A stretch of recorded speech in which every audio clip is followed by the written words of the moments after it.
Oi pessoal, aqui é o Ícaro. Hoje a gente vai resolver mais um exercício que trata de controlabilidade e observabilidade. É um exercício mais simples, ele já está resolvido no início da aula 3 do professor Adriano. E o professor Adriano também fez uma simulação bem bacana, eu recomendo vocês darem uma olhada. Então eu só vou resolver as partes do exercício que não foram resolvidas no slide. Então, se vocês forem lá na aula 3 do professor Adriano, vocês vão achar o enunciado e a solução para a primeira e segunda parte do exercício. O enunciado diz o seguinte: dois pêndulos acoplados por uma mola são controlados por duas forças iguais e opostas, que são aplicadas aos pêndulos como mostrado na figura. Então aqui eu tenho um pêndulo, aqui eu tenho o nosso segundo pêndulo. Os dois pêndulos eles estão conectados por essa mola de rigidez K, e, ao mesmo tempo que eu aplico uma força de controle U nesse pêndulo da direita, eu estou aplicando uma força de controle U nesse pêndulo à esquerda com o sinal contrário. A modelagem do nosso problema já está feita. Então, essa equação aqui modela o primeiro pêndulo e essa equação aqui modela o segundo pêndulo, conforme vocês podem ver, θ1 e θ2. É importante notar que essa modelagem ela foi feita considerando o seguinte vetor de estados: θ1, θ2, θ1 ponto e θ2 ponto. Esse é o vetor de estados considerado nessa modelagem. A primeira parte do problema pede para mostrar que o sistema não é controlável e se é possível associar um significado físico para os modos controláveis e não controláveis. Nesse ponto, vale a pena eu fazer uma pequena observação sobre o que é controlabilidade e o que é observabilidade, embora no momento a gente só use essa definição. Um sistema ele é considerado controlável se o posto ou rank da matriz de controlabilidade, que a gente viu no primeiro exercício, for maior ou igual a n, sendo n a quantidade de estados do nosso sistema. Então, se a gente vê o nosso enunciado, a gente vê que o nosso sistema ele possui 4 estados. Então, o nosso sistema ele vai ser dito controlável se o posto da matriz de controlabilidade for maior ou igual a esse número de estados, que é igual a 4. De maneira similar, o sistema é considerado observável se o posto da matriz de observabilidade é maior ou igual a esse mesmo número de estados, n, ou seja, 4. Mas o que é essa propriedade rank ou posto de uma matriz? Esse rank ou esse posto ele é simplesmente a quantidade de linhas linearmente independentes que a matriz vai ter. Então, por exemplo, essa matriz M ela tem uma linha, duas, três linhas. E conforme a gente sabe muito bem de álgebra linear, esses três vetores eles são linearmente independentes, porque você não consegue escrever essa linha como uma combinação dessa e uma combinação dessa. Portanto, o rank ou posto da matriz M é igual a 3. Como a matriz M ela é 3 por 3, a gente fala que ela é full rank, ou ela tem o posto cheio. Já a matriz N aqui, ela tem uma linha, duas linhas. Só que a segunda linha da matriz é simplesmente a primeira linha vezes 2. Então, essa matriz ela só tem uma linha que é linearmente independente. Então, a gente fala que o rank da matriz N é igual a 1.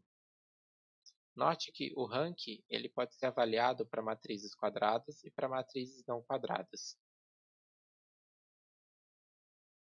Conforme eu falei, o professor Adriano já resolveu essa parte para a gente. Então, aqui nós temos a matriz de controlabilidade, que é definida como seno b vezes ab vezes a ao quadrado b vezes a ao cubo b, sendo composta, portanto, de 4 colunas.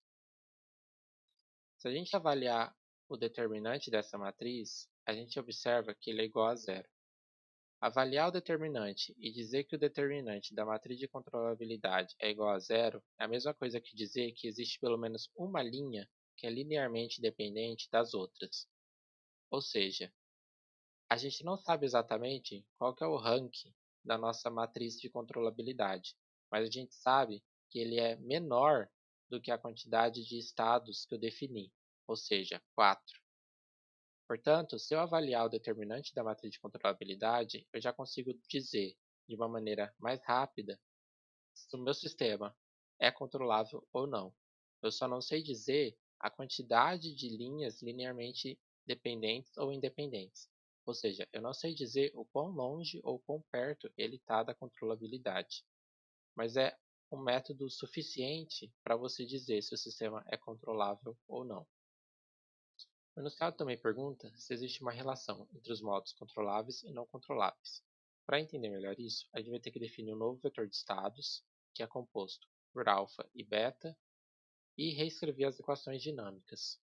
Quando a gente faz isso, a gente observa que a primeira equação não tem o termo u, que é a nossa ação de controle. Já a segunda equação, ela vai ter esse termo u, que é a ação de controle. Com isso, a gente conclui que quando o pêndulo estiver se comportando no modo alfa, você não tem controle sobre ele. Já quando o pêndulo estiver se comportando no modo beta, você consegue ter um controle sobre ele. E o que significa isso? O modo alfa significa que os deslocamentos dos pêndulos estão se somando. Então, os pêndulos estão andando para o mesmo lado. Quando eles fazem isso, eu não consigo controlar o sistema. Já o modo beta diz o seguinte, que se os meus pêndulos estiverem andando por lados contrários, eu consigo controlar o meu sistema. Então, a gente pode dizer que o alfa não é controlável, mas o beta é controlável.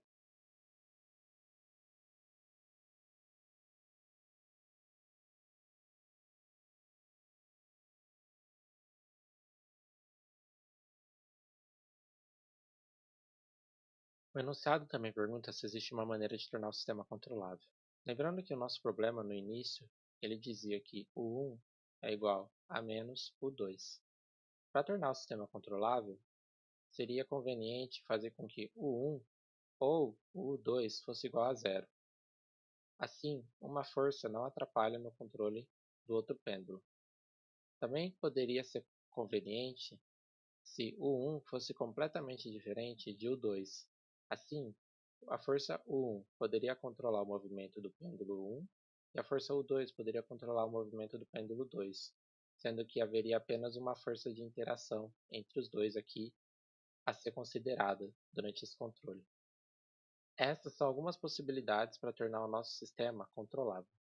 Se vocês forem lá nas disciplinas e baixarem o exemplo Controlabilidade 2018.m, vocês vão obter a simulação do nosso problema. A última parte do exercício fala para vocês rodarem esse programa com diferentes condições iniciais. Para rodar com diferentes condições iniciais, vocês vêm aqui na linha 74 e alteram esse vetor de condições iniciais. Esse vetor ele dá uma condição inicial para cada um dos estados do seu sistema. Os estados do sistema estão definidos como θ1, θ1 ponto, θ2, θ2 ponto. Então, é só vocês mudarem esse vetorzinho e rodarem o programa para vocês verem diferentes comportamentos do sistema.